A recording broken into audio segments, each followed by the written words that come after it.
Theatre board ஆக்சுவலாக இன்றைக்கி எந்த தேட்டரோட ரிவ்யூ வந்து பார்க்க போகிறோம் அப்படின்னா சன்மாசினி காம்ப்ளெக்ஸோடைய டீட்டெயில் ரிவ்யூ தான் பார்க்க போகிறோம்.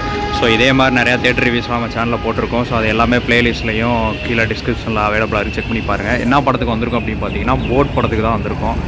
ஸோ இந்த வீடியோக்கு முன்னாடியே அதோட ஸ்பாய்லரே எல்லா ரிவ்யூ வந்து வந்திருக்கும். நான் ஐகானில் போட்டிருக்கேன், செக் பண்ணி பாருங்கள். இப்போ வாங்க உள்ளே போய் டீட்டெயிலாக பார்க்கலாம். இந்த வீடியோவை ஸ்பான்சர் பண்ணுறது ரியல் ஃபிலிம் ஸ்டுடியோஸ்.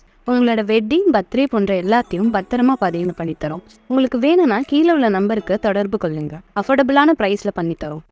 ஆக்சுவலாக இதான் பைக் பார்க்கிங்கு, நல்லா பார்த்துக்குங்க. அவ்வளோ கொஞ்சம் சின்ன இதாக தான் இருக்குது. இங்கே தேட்டருக்கு இங்கே பக்கத்துலேயே ரைட் சைடு தான் பைக் பார்க்கிங்கு. நான் டிக்கெட் வாங்கிட்டு எவ்வளோ சார்ஜ் பண்ணுறான்னு காட்டுறேன். ஆக்சுவலாக இங்கே பைக் பார்க்கிங்லாம் 20 rupees தான் சார்ஜ் பண்ணுறாங்க. இதுதான் கார் பார்க்கிங், பார்த்துக்குங்க.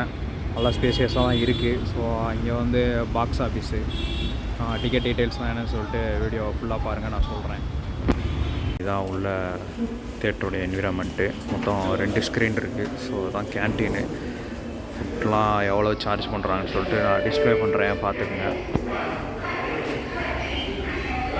ஆக்சுவலாக ஒரு பழைய தேட்டர் தான் போல், ஒரு டூரிங் டாக்கீஸு ரேஞ்ச் தான் இருக்குது. இது இன்னுமே ரெனோவேட் பண்ணால் நல்லாயிருக்கும்.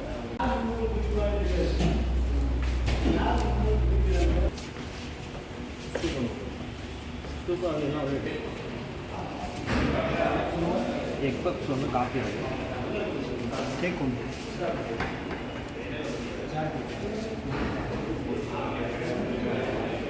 ஸோ இதான் ரெஸ்ட் ரூம், பார்த்துக்குங்க. ரொம்ப மோசமாக தான் இருக்குது.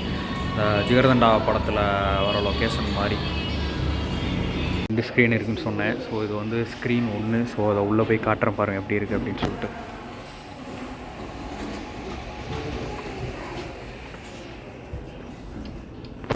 உள்ள ஸ்க்ரீன் 1ஓடைய என்விரான்மெண்ட் பார்த்துக்குங்க. நல்லா கொஞ்சம் ஸ்பேசியஸாக தான் இருக்குது.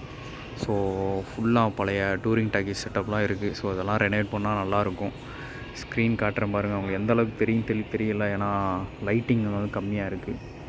ஸ்க்ரீன் இந்த இருக்குது பாருங்கள். ஸ்க்ரீன் ஓரளவு நல்லா ஒரு பெரிய ஸ்க்ரீனு தான், ஆனால் கலர்லாம் சுத்தமாக சரியில்லை. ஸோ வேறு எங்கேயுமே இல்லை அப்படின்னா இங்கே சூஸ் பண்ணுங்கள் அந்த தேட்டரை. மற்றபடியெல்லாம் சூஸ் பண்ணாதீங்க. ரொம்ப ஒரு போரான ஒரு ஆம்பியன்ஸ் தான் இருக்குது. ஸோ இங்கே 60 rupees டிக்கெட்லாம் கிடையாது. மொத்தமாகவே ஒரு நார்மலான படத்துக்கு ஃபுல்லாக 100 rupees டிக்கெட்டு தான். ஸோ பார்த்துக்குங்க. ஒரு வந்து ஸ்க்ரீன் 2. ஸோ அதோட உள்ள ஆம்பியன்ஸ் எப்படி இருக்குன்னு சொல்லி காட்டுற பாருங்கள். ஆக்சுவலாக இது வந்து ஸ்க்ரீன் 2. ஸோ இதோட உள்ள ஆம்பியன்ஸ் எப்படி இருக்குன்னு சொல்லிட்டு பாருங்கள். உங்களுக்கு ஸ்க்ரீனில் அவ்வளோ தெரியவான்னு தெரில. ஸோ ரொம்ப இதுக்கு ஓகே. ஸ்க்ரீனு ஒன்றா கம்பேர் பண்ணும்போது நல்லா ஸ்பேசியஸாக இருக்குது. பட் இதுவும் அதே மாதிரி தான், இங்கே சொன்னது அதே டிக்கெட்டு ப்ரைஸ் ரேஞ்ச் தான் இருக்குது. ஸோ சீட்லாம் வந்து ஓரளவு குஷன் சீட்டு தான், ஆனால் வந்து பின்னாடிலாம் போகிற மாதிரிலாம் இல்லை. ஸோ பார்த்துக்குங்க. ஆக்சுவலாக ஸ்க்ரீன் நல்லா பெருசாக இருக்குது. ஸோ உள்ளக்க சீட்டு ஒரு ஏதோ தேட்ரு மாதிரியே இல்லை, ஏதோ ஒரு ஆடிட்டோரியம் மாதிரி தான் இருக்குது. ஸோ அந்த சீட்லாம் ஃபுல்லாக இருக்குது பார்த்தீங்களா, மேலேயும் காட்டுற பாருங்க. இது ஒரு ஆடிட்டோரியம் ஆம்பியன்ஸ் தான் இருக்குது. தேட்ரு மாதிரியே ஃபீல் ஆகலை. பட் நான் ஸ்க்ரீன் 2 எக்ஸ்பீரியன்ஸ் பண்ணி பார்த்ததில்ல. ஸோ யாராவது பார்த்துட்டுனா சொல்லுங்கள். திரும்பவும் சொல்கிறேன், டிக்கெட்டே கிடைக்கல ஏதாவது ஒரு பெரிய ஹீரோ படத்துக்கு அப்படின்னா நீங்கள் சூஸ் பண்ணி பாருங்கள். மற்றபடி நம்ம தேட்டர் ஃபோர்ட்டில் இந்த தேட்டரை நான் ரெக்கமெண்ட்லாம் பண்ண மாட்டேன். நான் ரொம்ப சுமாராக தான் மெயின்டைன் பண்ணுறாங்க தேட்ரு.